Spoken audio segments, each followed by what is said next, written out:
ஆண்டவராய் இயேசு கிறிஸ்துவின் விலையேறப்பட்ட நாமத்தில் கர்த்தருடைய ஆவியானவர் எங்களுக்கு கொடுத்ததான ஏஜே பவர் மினிஸ்ட்ரி ஊழியத்தின் சார்பிலும் ஊழிய குடும்பத்தின் சார்பிலும் அன்பின் நல்வாழ்த்துக்களை தெரிவித்துக் கொள்கிறேன்.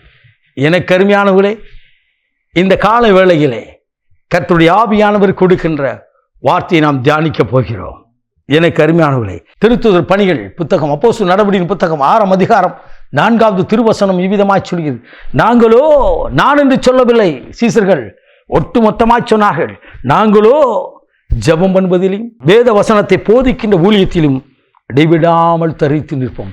தேவ பிள்ளைகள், நான் ஏன் அழைக்கப்பட்டேன், ஏன் ரட்சிக்கப்பட்டேன், ஏன் தேவன் என்னை உலகத்தை விட்டு பிரித்தெடுத்தார், ஏன் எனக்காக ஆண்டவராய் இயேசு ரத்தம் சிந்தினார் என்று ஒவ்வொரு தேவ பிள்ளைகளுக்குள்ளாய், உங்களுக்குள்ளாய், எனக்குள்ளாய் இந்த எண்ணம் எப்பொழுதும் இருக்குமானால் என்னை அழைத்த அழைப்பு என்ன என்பது எனக்கு உறுதியாக இருக்கும்.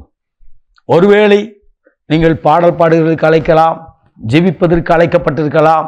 ஊழியத்திலே பிரதான ஊழியம் ஜெப ஊழியம், அதுதான் முக்கியமான ஊழியம். எனக்கு அருமையானவர்களே, பிரசங்கிக்கு அழைக்கப்பட்டிருக்கலாம், இசைக்கருவிகள் வாசிக்க அழைக்கப்பட்டிருக்கலாம், மற்றவரிடத்தில் போய் ஆண்டவருடைய வார்த்தை சொல்ல அழைக்கப்பட்டிருக்கலாம். ஆனால் அழைப்பை மறந்து அசட்டை பண்ணிக்கொண்டு, ரட்சிக்கப்பட்ட ரட்சிப்பை மறந்து அசட்டை பண்ணி கொண்டது தான் போன போக்கிலே, கால் போன போக்கிலே கடந்து போகிற என் அன்பு தம்பி உங்களோடு கர்த்தர் பேசுகிறா. என் அன்பு தகப்பனை உங்களோடு கர்த்தர் பேசுகிறா. கர்த்தருடைய ஆவியானவர் பேசுகிறா. சீசர்கள் சொன்னார், நாங்களோ ஐயா பந்தி விசாரிப்புக்கு எங்களை அழைக்கல ஆண்டவர். எங்களை அழைச்ச நோக்கம் இயேசுவை குறித்து சொல்லவும், வேத வசனத்தை நாங்கள் போதிக்கவும், போதிக்கின்ற ஊழியத்திற்காக நாங்கள் அழைக்கப்பட்டிருக்கிறோம்.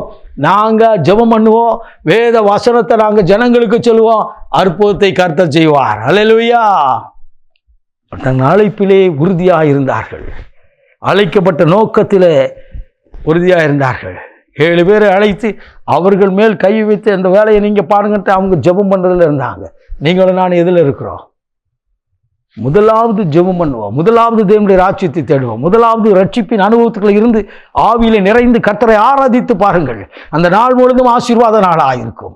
நீங்கள் ஜெபம் பண்ணுறதை உங்கள் பிள்ளைகள் பார்க்கும். நீங்கள் ஜெபம் பண்ணுவது உங்கள் கணவர் பார்ப்பா. நீங்கள் ஜெபம் பண்ணுவது உங்கள் மனைவி பார்ப்பார்கள். நீங்கள் ஜெபம் பண்ணுவது முழு குடும்பமும் பார்க்கும். ஒரு நாள் வரும், நீங்க ஒருவேளை நினைக்கலாம், நான் தனியாக தான் ரட்சிக்கப்பட்டிருக்கேன், நாம் ஒருத்த மட்டும் இருந்து என்ன பிரயோஜனம்னு நிற்கலாம். நீங்க மட்டும் நின்று பாருங்க, ஒரு நாளில் சொல்லுவீங்க, நானும் என் வீட்டாரும் கர்த்தரையை சேவிப்போம்னு சொல்லி. ஆம், எனக்கு அருமையானவர்.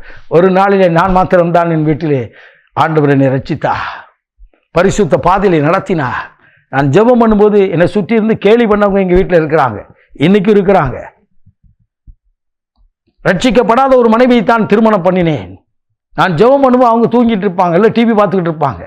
ஆனால் ஜெபத்தில் நான் ஜெபம் பண்ணி கேட்டேன், ஆண்டவரே என்னோடு கூட இணைந்து ஜெபிக்க, என்னோடு கூட ஊழியம் செய்ய, என்னோடு கூட உம்முடைய வார்த்தையை சொல்ல, ஆண்டவரே ஜெபத்தில் உறுதியாய் நிற்க எனக்கு கிருபை தாரும், எனக்கு இந்த மனைவி குடும்பத்தை ஆதாயப்படுத்தி தாரும் என்று சொன்னேன்.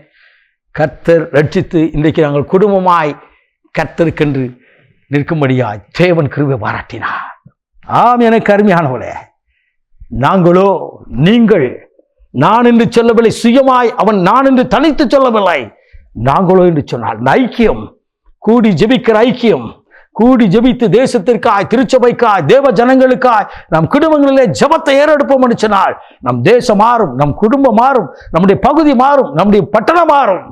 குடும்பத்திற்கும் குடியிருப்புக்கும் பட்டணத்திற்கும் நீங்கள் ஆசீர்வாத ஊற்றாக இருப்பீர்கள். ஆம், இந்த நாளிலே உங்கள் குடியிருப்பை ஆண்டவர் ஆசீர்வதிக்க விரும்புகிறார். வேதம் சொல்கிறது, வேத வசனம் விருத்தி அடைந்தது, சீசர்கள் எண்ணிக்கை பெறுகிறது. நீங்க ஜெபிக்கும் போது உங்க குடும்பம் ஆசீர்வதிக்கப்படும். உங்க மூலமா மற்றவங்களுக்கு கர்த்தருடைய வார்த்தை கடந்து போகும். தேசமெங்கும் கர்த்தருடைய வார்த்தை கடந்து போவதை நீங்கள் காண்பீர்கள். என்ன கொண்டு பிரதர் என்னப்பா செய்ய போறாரு அப்படின்னு நினைக்கீங்களா? மீன் பிடித்த பேதுருவை முதலாவது சீசனாகும், முதல் பிரசங்கம் பண்ணும்படியாகும், முதல் அற்புதம் செய்யும்படியாய் மாற்றின தேவன் உங்களையும் அப்படியே மாற்றுவாராக. நாம் ஜெபிப்போம். மகா பரிசுத்தமுள்ள தகப்பனே, இந்த அற்புதமான வேலைக்காய் மை சோதரிக்கிறோம். இந்த நாளிலும் நாங்களோ ஜெபம் பண்ணுவதிலையும் வேதத்தை போதிப்பதிலையும் உறுதியாயிருப்போம் என்ற வார்த்தையின்படி நாங்கள் கர்த்தருக்குள் ஸ்திரமாயிருப்போம் என்று சொல்லி நிற்கிற பிள்ளைகளுக்கு பலன் கொடுப்பீராக. அவள் வாழ்க்கையில் இருக்கிற எல்லா தரித்திரங்களும் தடைகளும் மாறட்டும். தகப்பனே, அப்பா, நீங்க கூட இருந்து நடத்துகிறதை ஒவ்வொரு நாளும் ருசிக்க கிருபை தாரும். எல்லா மகிமையும் உமக்கே செலுத்துகிறோம். இயேசு கிறிஸ்துவின் வெளியேறப்பட்ட நாமத்தில் பிதாவே, ஆமென். ஆமென். God bless you.